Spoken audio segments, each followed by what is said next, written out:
Good evening to all of you. तो question पढ़ते हैं।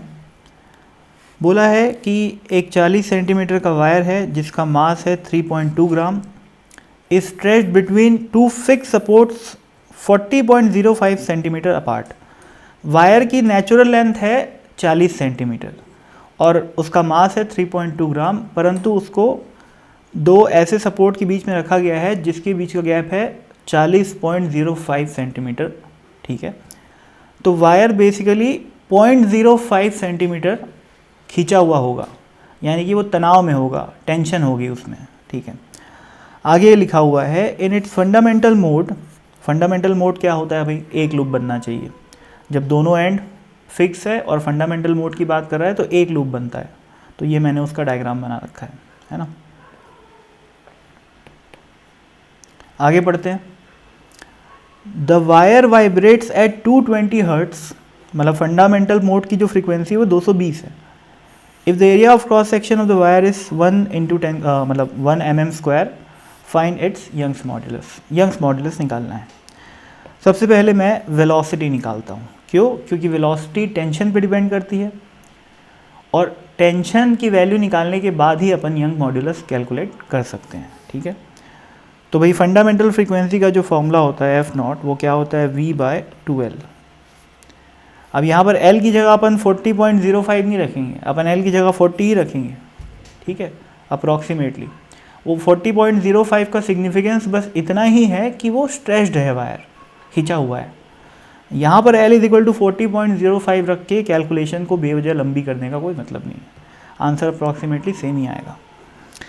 खैर, F0 कितना दिया हुआ है अपने को? 220, V नहीं पता, और 2L 2 × 40 सेंटीमीटर है तो मैं उसको 0.4 लिख देता हूँ। तो ये V की वैल्यू क्या आ जाएगी? 220 × 2 × 0.8 कितना हो जाएगा? 0.4 कितना हो जाएगा? 0.8। कैलकुलेट करने पे आएगा ये 6 और 1 और 7 176 मीटर पर सेकेंड। ठीक है, वेलोसिटी आ गई 176 मीटर पर सेकेंड। अब वेलोसिटी क्या होती है? रस्सी के केस में, स्ट्रिंग वेव के केस में वेलोसिटी होती है T/μ, where T is tension और μ है लीनियर मास डेंसिटी। तो ये अपने को दिया हुआ है 176 = √T/μ। अब μ की वैल्यू क्या है देखो, μ है 3.2 ग्राम,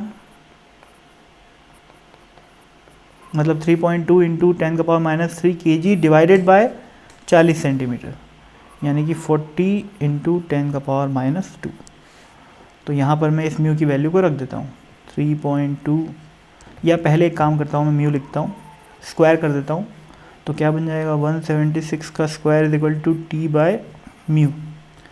तो T की वैल्यू हो जाएगी μ × 176 का स्क्वायर। अब म्यू की वैल्यू को मैं यहाँ पर रख देता हूँ। क्या आ जाएगा? 3.2 × 10⁻³ अपॉन 40 × 10⁻² × 176 का होल स्क्वायर = अपना आ गया टेंशन। ठीक है, अब इसको मैं अभी कैलकुलेट नहीं कर रहा हूँ, ले देखिए हमारे पास टेंशन की वैल्यू निकल गई। अब जैसे ही टेंशन की वैल्यू निकल गई, यंग्स मॉड्यूलस निकालना कोई बड़ी बात नहीं है। क्यों नहीं है?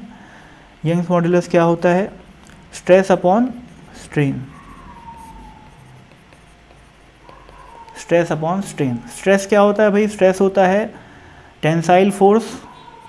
अब यहाँ पर टेंसाइल स्ट्रेस है, खिंचाव है, रस्सी में तनाव है ना।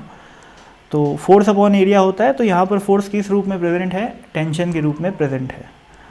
तो टेंशन अपॉन एरिया, एरिया अपने को दिया हुआ है 1 mm स्क्वायर, यानी कि 1 × 10⁻⁻6।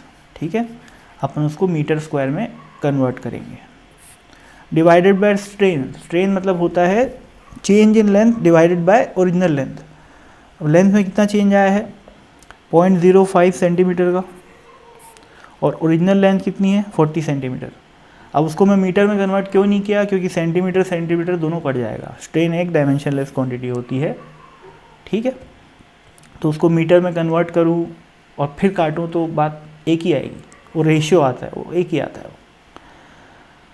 तो अब y की वैल्यू कैलकुलेट की जा सकती है। t की वैल्यू क्या है 3.2 इंटू 10⁻³ इंटू 176 का स्क्वायर डिवाइडेड बाय 40 इंटू 10⁻²। ये t आ गया, डिवाइडेड बाय ये क्या लिखा हुआ है 1 इंटू 10⁻6, 1 इंटू 10⁻⁻6 और फिर डिवाइडेड बाय 0.05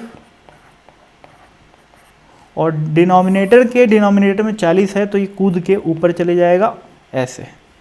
और जब आप ये सारी कैलकुलेशन करोगे, कर लेना भाई, इतना आप लोग कर सकते हो, तो ये आ जाएगा 1.98 इंटू 10⁻11। अब वो जो भी ऐसा यूनिट होती है यंग्स मॉडुलस की, वो आंसर की में देख लेना, मेरे को तो याद नहीं है।